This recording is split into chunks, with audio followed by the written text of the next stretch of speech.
All right. Welcome back to the GSMC Wrestling Laureate Podcast, brought to you by the GSMC Sports Network. I'm your host, Eric Rodriguez, here every Monday through Friday, 8 p.m. Pacific Time, 11 p.m. Eastern Time. We're going to talk about everything in terms of professional wrestling.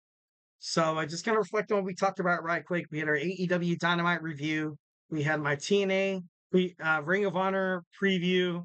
And we also had my TNA Emergence predictions. And now we're going to talk about Bryan Danielson is the new AEW World Champion, what it means for the company, what it means for his career, and just overall the professional wrestling industry. So let's go ahead and dive on into that.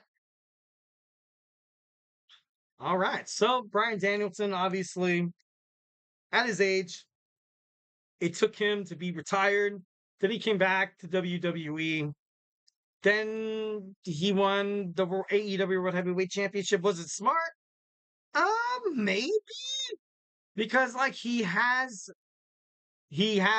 neck surgery confirmed at the end of the year. Obviously, he says he's going to be a fighting champion, like what you saw on AEW Dynamite during his promo. But it's a lot. It's not as dichotomous as I feel like Bryan Danielson's trying to make it. There is some gray areas that might come into play.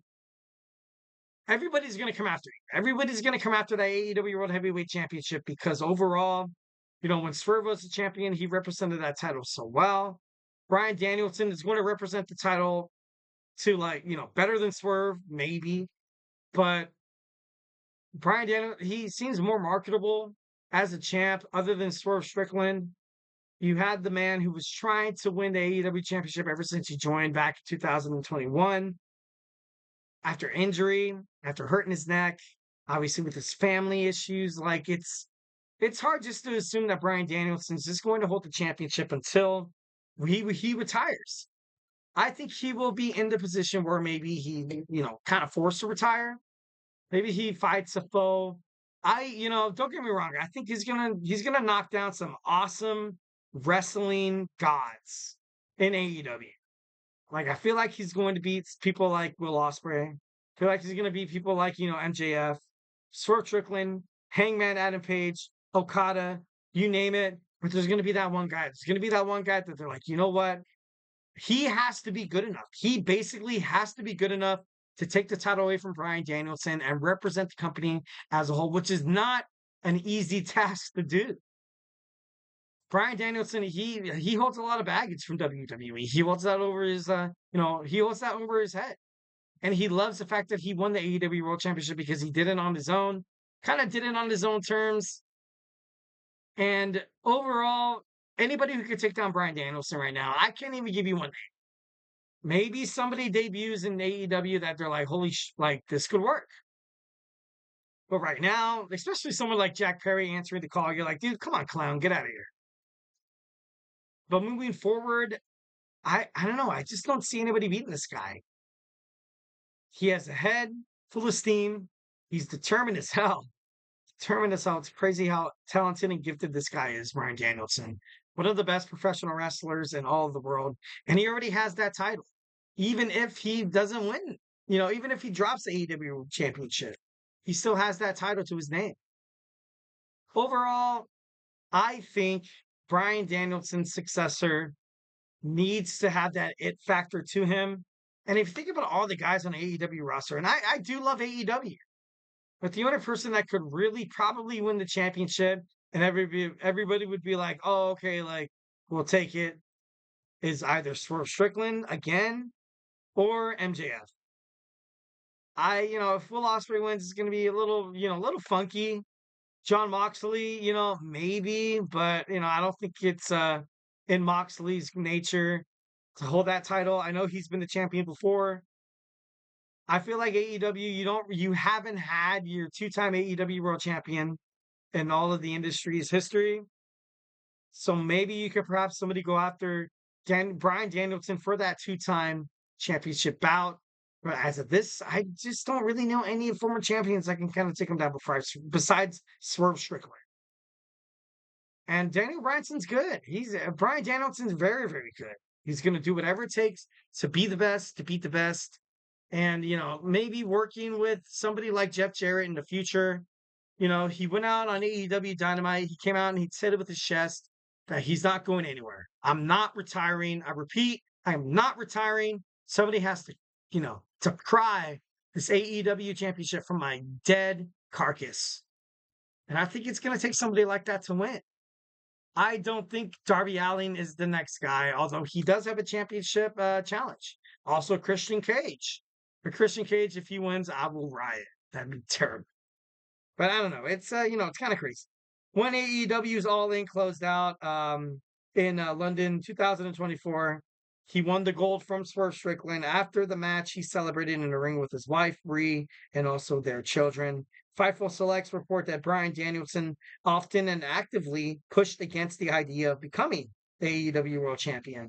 And, that's not to any surprise. That's not to any surprise because he knows he's injury prone. Like if I was injury prone, it was like, dude, like honestly, I don't want to win a belt. Then I gotta, be a full timer instead of a part timer. And I feel like Bryan Danielson right now is in that perfect time where he could probably drop into a part timer, and no one's gonna give him crap for it. No one's gonna care. They're gonna think it's perfect for him. They're just gonna be lucky to kind of have him on the show. But overall, he pushed against winning the championship. Like how modest could you be from having the Tony Khan come up to you and be like, look, I want you to be the face of AEW. And Bryan Danielson's kind of like, you know what? No, you have Swerve, Samoa Joe, look what MJF's doing. Just let's be humble as hell. You know, usually people who do good things in this world, you get what you put in. That's something that I've always been taught. That's kind of like the morality, kind of like my philosophy of life is, you kind of get you kind of get what you put in life. You're gonna sit around, do nothing, then guess what? You're gonna be working minimum wage for the rest of your life. You go out there, apply yourself, and show businesses in terms of Bryan Danielson, his wrestling businesses, your skills, and how you could take your company over the top. Dude, you're gonna get rewarded. You're gonna get rewarded. So why not, take a step down from being a full timer, be a part timer. As the AEW World Heavyweight Champion, he definitely has that luxury to do that.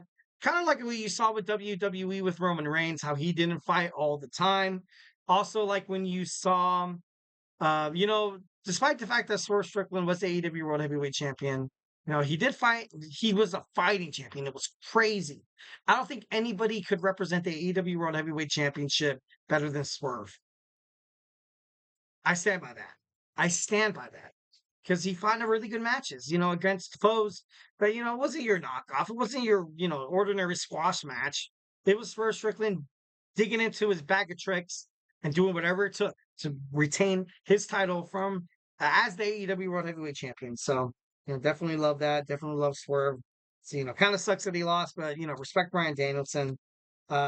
Basically, after the insistence by Tony Khan time and time and time and time again, he eventually accepted, saying that he will be honored. This decision was reportedly made in April. Fans speculated the idea of a native Will Ospreay heading into All In, headlining it. A source told Fightful that Will Ospreay would have chances to headline the show for years to come. Obviously, that is like his home field advantage in terms of Will Ospreay. It's expected that Danielson will have neck surgery at the end of the year. Bryan Danielson made it clean and clear that his career is eventually going to come to an end sooner rather than later. So another question that surfaces: who will get the best NXT? No, who would be the best next? Even if Danielson loses the title soon, it's not a blemish on his illustrious career.